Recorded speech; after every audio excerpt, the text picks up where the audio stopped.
Assalamualaikum warahmatullahi wabarakatuh. Apa kabar semuanya? Semoga sahabat dalam keadaan sehat, tetap semangat dan tetap optimis meraih masa depan yang cemerlang. Nah, hari ini saya akan berbagi kepada teman-teman semua, terutama penyelenggara pemilu di tingkat paling bawah, yaitu sebagai garda terdepan penyelenggaraan pemilu, yaitu teman-teman sebagai KPPS atau kelompok penyelenggara pemungutan suara.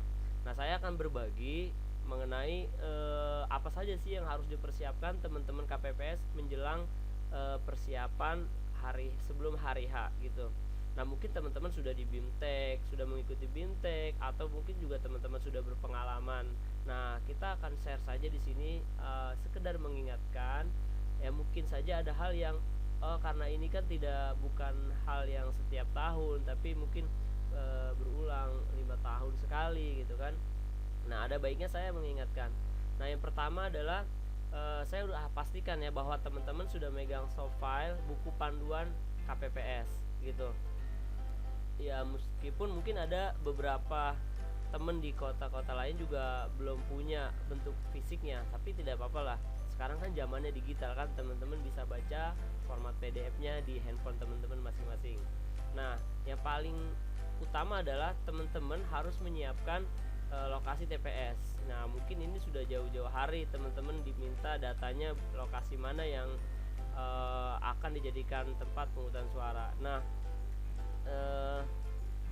mengingat situasi dan kondisi pada saat ini, yang pertama adalah musim hujan, maka teman-teman saya sarankan untuk memilih tempat TPS yang sedikit teduh lah gitu, atau yang aman atau tidak rawan dengan bencana kalaupun hujan gitu kan.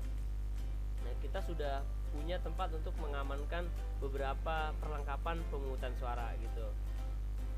Nah, yang kedua adalah karena memang sekarang dalam masa COVID-19 atau COVID-19, maka teman-teman harus memastikan bahwa tempat pemungutan suaranya ini benar-benar mudah diakses gitu. Jadi tidak terjadi penumpukan banyak orang gitu. Nah, yang poin penting juga adalah tempat ini harus memberikan kemudahan bagi pemilih disabilitas dan pemilih lanjut usia gitu. Dan sekarang teman-teman juga harus berpikir juga bahwa tempat TPS itu harus ada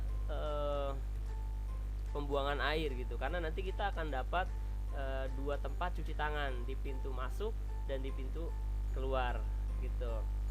Nah, mungkin teman-teman sudah pengalaman lah kalau untuk membuat TPS. Jadi saya hanya pesan saya hanya itu saja. Tadi 3 hal tadi diperhatikan, yaitu mengenai melihat cuaca, situasi dan kondisi musim hujan.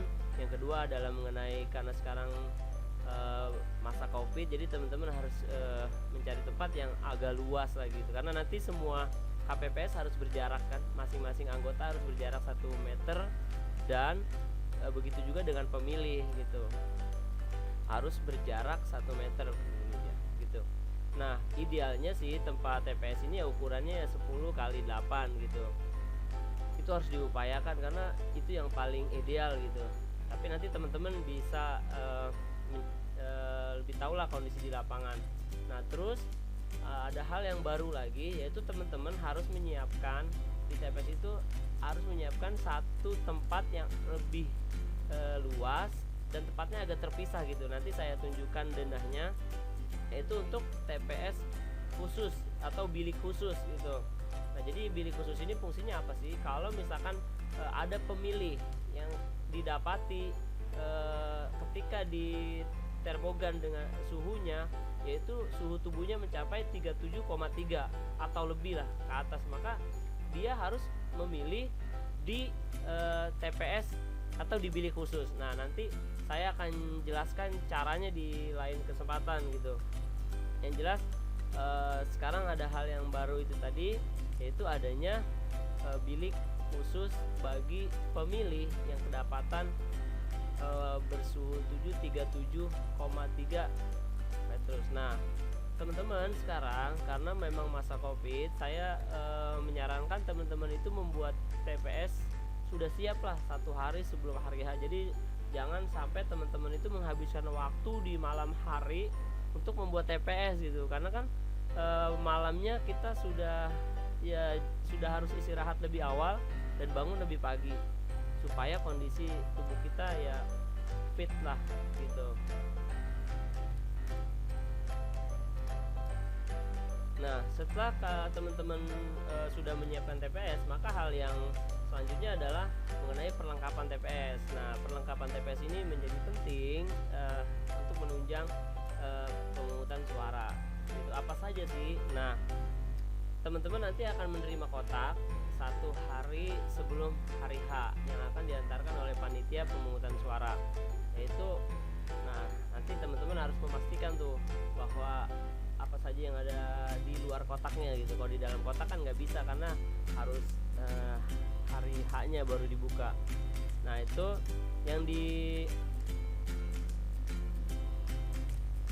yang teman-teman terima nanti ada yang di dalam kotak dan di luar kotak. Nah, sekarang kita harus perhatikan saja yang di luar kotak, karena kalau di dalam kotak kan pas hari H-nya baru kita akan lihat. Itu seperti tanda pengenal. Nah, di sini ada tanda pengenal KPPS, terus tanda pengenal petugas ketertiban dan tanda pengenal saksi, serta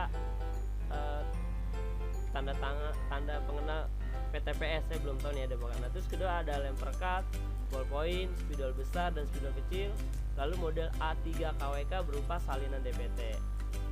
Lalu ada daftar pasangan calon yang memuat nomor urut, foto, nama serta visi misi serta gembok atau kabel tis alat pengaman lainnya. Nah, teman-teman, ini harus diperhatikan nih bahwa DPT sekarang itu hanya disediakan kalau misalkan ada calonnya hanya 2 calon, maka DPT yang teman-teman dapat atau A3 yang teman dapat cuma 4. Yang pertama yang ditempelkan untuk di papan pengumuman di depan.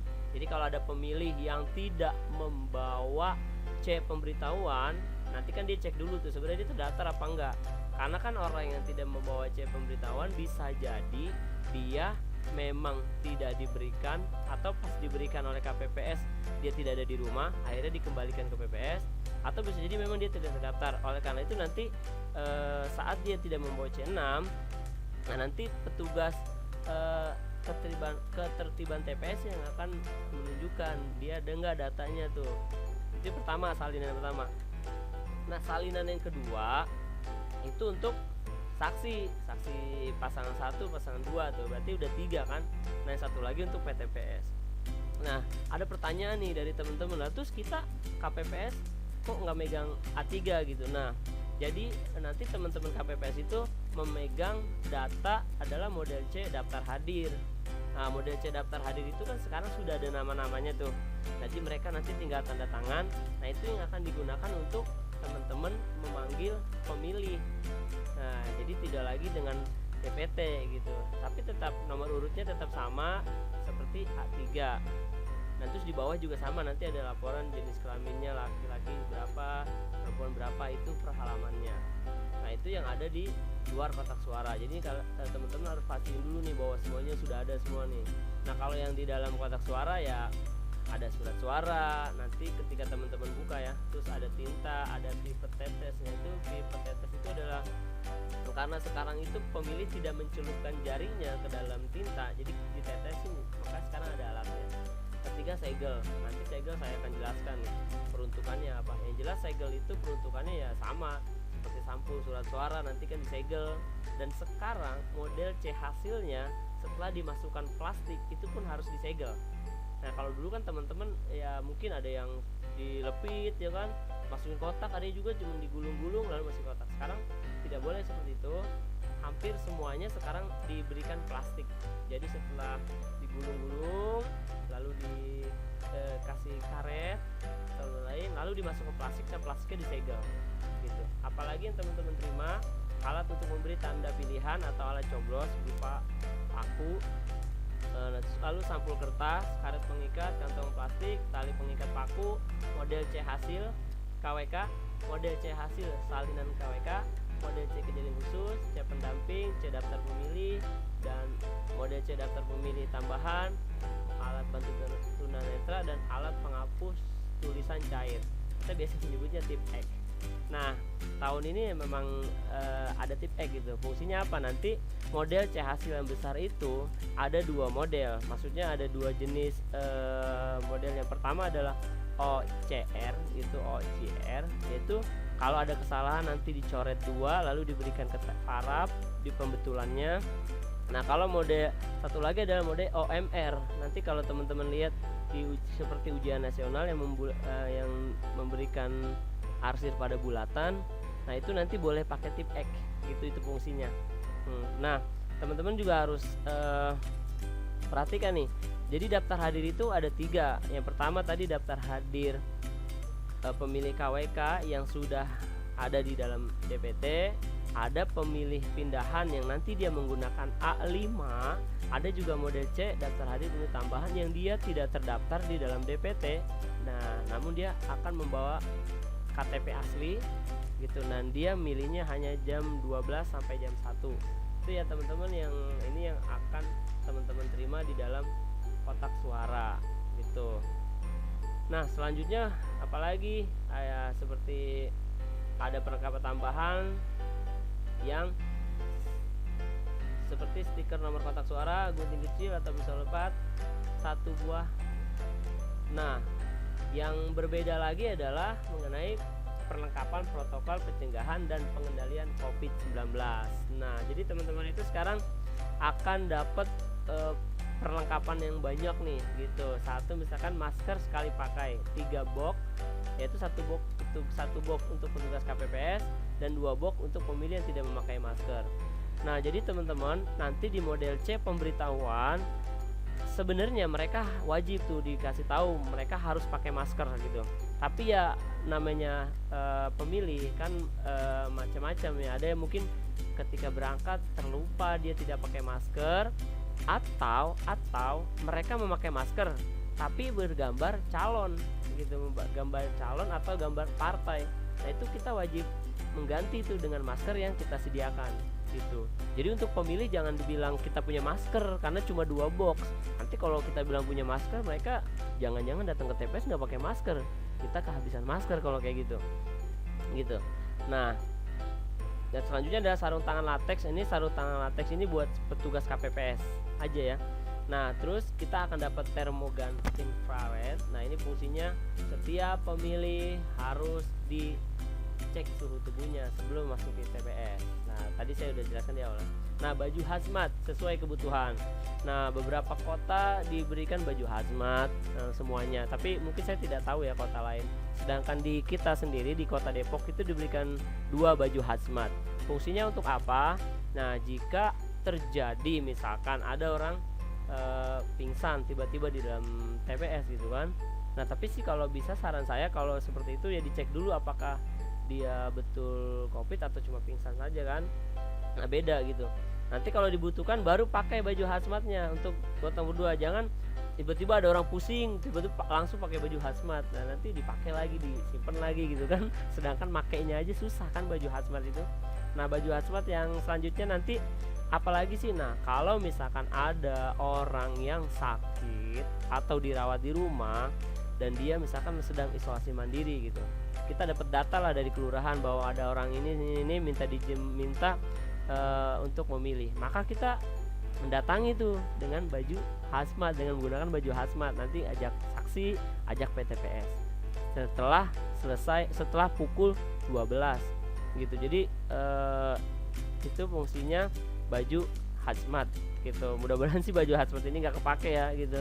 Nah, begitu juga kalau ada yang sakit mungkin dia sakitnya sudah tua renta.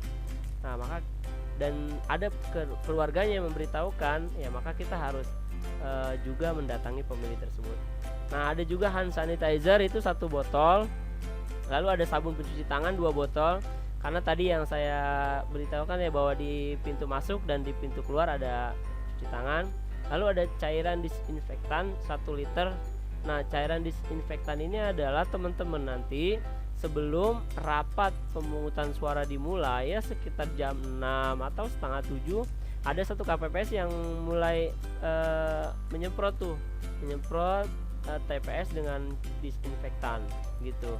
Kapan lagi digunakan? Nah, nanti ngelihat jedanya, misalkan jam 11 atau jam 10 ada sepi nih orang nih ya kan, sepi, lalu berkasnya ditutupin plastik lalu disemprot lagi. Jadi cairan disinfektan ini di TPS ini disemprot secara berkala sesuai dengan melihat situasi lah. Jangan orang lagi pada ngantri terus kita nyemprot disinfektan bisa dimarahin kita itu kan. Nah, tisu towel 10 pak per TPS ini digunakan untuk tadi setelah teman-teman pemilih nanti nyuci tangan langsung dilap kan pakai tisu. Nggak mungkin kan dia udah cantik-cantik ya kan datang ke TPS tiba-tiba nggak ada tisunya, dia mau ngelap kemana kan, masa ke baju kan, nggak mungkin. Kantong plastik tempat sampah 2 buah. Nah, ini juga sama untuk membuang tisu. Nah, face shield ini hanya untuk anggota KPPS dan petugas ketertiban. Nah, saya pesan bahwa teman-teman ini harus pakai face shield gitu. Jangan sampai teman-teman ini mengabaikan protokol kesehatan. Karena apa? Nah, ada tugas baru dari PTPS atau kita biasa menyebutnya dengan pengawas. Nah, selain dia mengawasi pelaksanaan pemungutan dan penghitungan suara, nah mereka juga mengamati atau mengawasi protokol kesehatan yang ada di TPS. Oleh karena itu kita tidak boleh mengabaikan itu, terutama juga kepada pemilih-pemilih yang mungkin tidak pakai masker. Nah, itu harus kita berikan dia mereka pemahaman. Nah, itu ada semprotan disinfektan. Nah, fasilitas cuci tangan ini adalah 2 paket tempat air berkeran berikut ember penampung. Nah, jadi besok nih sebenarnya teman-teman KPPS ada kerjaan baru nih. Kerjaan baru yang pertama mengisi air ya kan untuk di atas, dan untuk mengisiannya cuci tangan, dan juga membuang airnya yang di bawah gitu. Nah, makanya saya sarankan tadi ketika teman-teman membuat tempat TPS, nah kalau bisa yang ada deketan dengan pembuangan gitu. Oh iya, satu lagi juga kalau bisa dibedakan antara pintu masuk dan pintu keluar ya. Begitu juga dengan jarak. Nanti ada petanya. Nah, itu kira-kira untuk yang seperti kursi dan tenda nanti teman-teman bisa diatur lah. Nanti saya tidak tadi akan membahas banyak. Nah, teman-teman sekarang perlu pakai papan pengumuman ya untuk menempel daftar calon, salinan DPT, dan nanti C hasil yang akan diberikan. Oh iya, C hasil berapa sih nanti yang teman-teman akan dapat salinan C hasil? Yang ini model C salinan hasil. Jadi teman-teman hanya mendapatkan 1 buat di KPPS, terus 1 masing-masing pasangan calon, dan 1 lagi buat PTPS. Nah, jadi yang buat KPU, PPK dan PPS sekarang nggak ada, karena teman-teman harus menggunakan aplikasi Sirekap, itu harus gitu. Nah, jadi besok nggak ada tuh model berita acara atau model C hasil itu ada di dalam kotak, kecuali yang plano gitu teman-teman. Ya agak ada kemudahannya sih gitu. Nah, itu langsung aja nanti teman-teman ya harus mengumumkan hari pemungutan suara selama-lamanya 5 hari. Nah, ini adalah bisa menggunakan papan pengumuman ya kan, bisa dengan di tempat-tempat ibadah, masjid, musola dan lain-lain mungkin. Nah, yang terakhir ini menyampaikan formulir C pemberitahuan. Nah, sekarang kita lihat nih teman-teman, model C pemberitahuan ini sekarang kita amati. Nah, itu yang pertama adalah teman-teman pasti tahu lah, ini dulu disebutnya C6. Sebelum C6 dulu orang-orang menganggapnya ini undangan gitu kan. Ya, ini C pemberitahuan. Apa saja yang diisi? Yang pertama adalah yang diisi adalah nama, lalu nomor urut dalam DPT, lalu NIK. Nah, NIK ini pasti teman-teman dapat yang sudah dibintangi beberapa angka di belakang. Nah, tulis aja seperti yang A3 tadi DPT, sesuaikan aja. Jangan loh ini nanti bintang nanti ada yang ketutup. Iya, nggak apa-apa, nanti kan kita bisa sesuaikan dengan KTP. Nah, hari tanggal biasa 9 Desember, pemungutan suara 79. Nah, waktu kehadiran pemilih. Nah, gimana dengan waktu kehadiran pemilih? Teman-teman nanti lihat di sini. Jadi diatur ketika teman-teman buat undangan itu, nomor urut 1 sampai 50 jam 7 sampai jam 8. Nah, nomor 51 sampai 100 jam 8 sampai jam 9. Nah, ini hanya sifatnya himbauan ya teman-teman. Contoh misalkan nama saya ini Ali Maulana, saya dapat undangan jam 7 jam 8, tapi karena dalam ada satu dan lain hal saya berhalangan, saya datang jam 9, ya nggak apa-apa, karena ini kan hanya untuk membatasi supaya tidak terjadi kerumun gitu. Begitu juga mungkin ada orang yang namanya dari Z gitu kan, nah terus dia di undangan itu jam 11, tapi mungkin karena dia mau kuliah atau mau kerja dia minta didahulukan. Nah itu boleh saja gitu, tapi dengan sekali lagi dengan melihat antrian juga gitu. Jadi jangan, wah bapak nggak bisa nih, bapak harus jam 10 sampai jam 11, ini kan baru jam 9. Jangan, ini hanya untuk menghimbau untuk ya yang mungkin waktunya senggang hari itu, dan hari itu juga sebenarnya libur kan, libur nasional, sudah ada suratnya bahwa hari itu libur nasional. Nah nanti teman-teman ketika mengantarkan ini ke rumah pemilih, nah ini harus ditegaskan nih beberapa hal nih. Yang pertama adalah wajib harus menggunakan masker, terus mereka harus bawa pulpen sendiri untuk mengisi daftar hadir. Kenapa? Karena ya supaya pulpennya tidak bergantian kan. Nah tapi kalau mereka tidak bawa pulpen ya jangan suruh pulang putih. Harus bawa pulpen, jangan pakai pulpen kita, nanti tinggal kita semprot saja kan dengan disinfektan. Nah ini juga menjadi penting. Poin nomor 3, wajib membawa KTP elektronik atau surat keterangan perekaman KTP dari Dukcapil. Ini harus ya teman-teman, jangan sampai kita memberikan kelonggaran nih, karena ini untuk menyamakan antara C pemberitahuan dengan KTP gitu. Jangan sampai ada orang yang justru memanfaatkan C pemberitahuan ini untuk hal-hal yang tidak kita inginkan. Oleh karena itu pentingnya mereka membawa KTP adalah untuk ya kita bener nggak nih.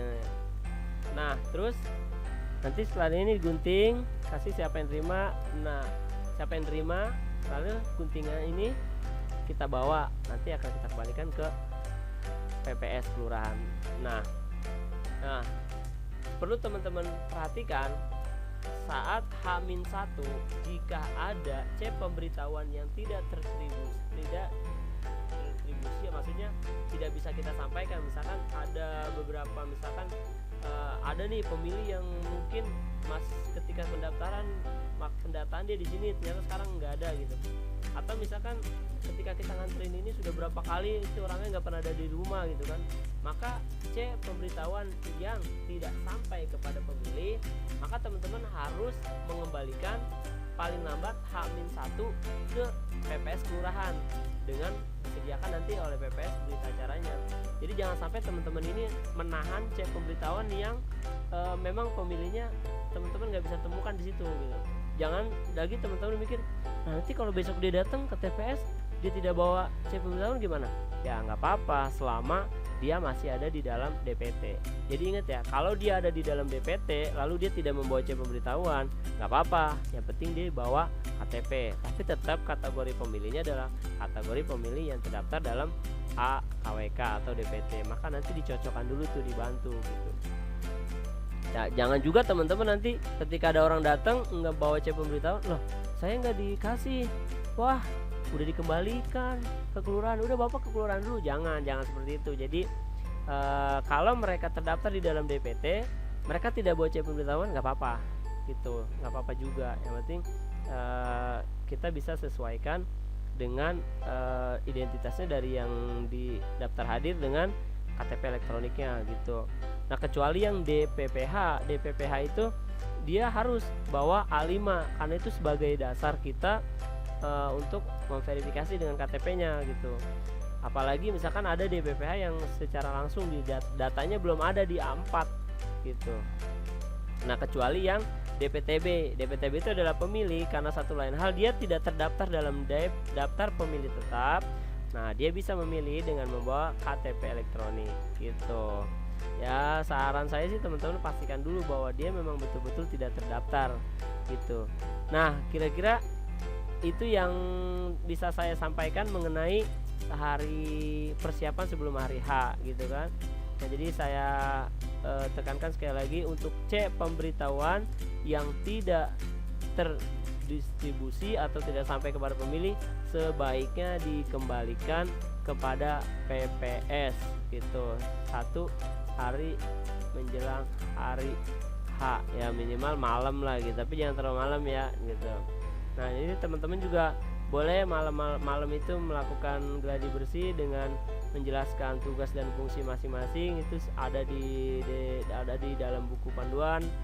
Memasang daftar salinan pemilih tetap dan daftar calon silakan saja, tapi tidak boleh membuka kotak suara ya sebelum pelaksanaan di hari H, yaitu nanti di tanggal 9 Desember.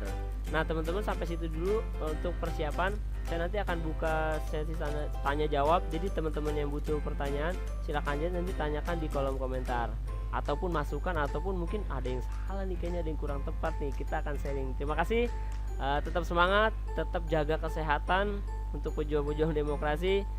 Dari saya, salam sehat.